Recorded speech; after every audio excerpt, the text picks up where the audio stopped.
Welcome to రాజంశ TV. నేను మీ శ్రీనివాస్ రెడ్డి. విజయ్ దేవరకొండ రష్మిక పెళ్లి ఫిబ్రవరి 26వ తేదీన ఉదయ్‌పూర్‌లో జరగబోతుంది. అయితే పెళ్లి పీటలు ఎక్కబోతున్నటువంటి ఈ జంటకు ఇప్పుడు జోరుగా ఒక ప్రచారం అయితే జరుగుతుంది. ఈ వేడుకల్లో అత్యంత ప్రైవేట్‌గా జరుగుతున్నట్టుగా కూడా సెలబ్రిటీల మాత్రమే ఆహ్వానించలేదని, అంటే సెలబ్రిటీలు ఎవరిని కూడా ఆహ్వానించలేదని కూడా సమాచారం. ఫోటోలు లీక్ కాకుండా నో ఫోన్ పాలసీ అమలు చేస్తామని కూడా ఇండియా టుడేలో పేర్కొన్నారు. అయితే ఇక్కడ గిఫ్ట్ వద్దని కేవలం ఆశీర్వాదాలు చాలని కూడా కోరుతూ సన్నిహితులకు కొంత ఇక్కడ ఇన్విటేషన్ పంపారట.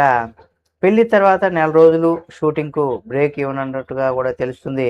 మరి ఈ పెళ్లి అత్యంత సన్నిహితులతో, కుటుంబ సభ్యులతో చాలా సీక్రెట్‌గా జరిగే వివాహంలాగా జరుగుతుందట.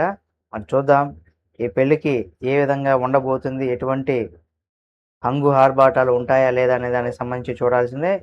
ఈ జంట నిండు నూరేళ్ళు అష్టైశ్వర్య భోగభాగ్యాలతో సంతోషంగా ఉండాలని కూడా మనం కోరుకుందాం. ప్రతి ఒక్కరు కూడా కామెంట్ రూపంలో తెలియజేయండి. మరిన్ని వీడియోల కోసం మన రాజహంస టీవీ ఛానల్ సబ్స్క్రైబ్ చేసుకొని పక్కనే ఉన్న బెల్ బటన్ నొక్కడం మాత్రం మర్చిపోకండి.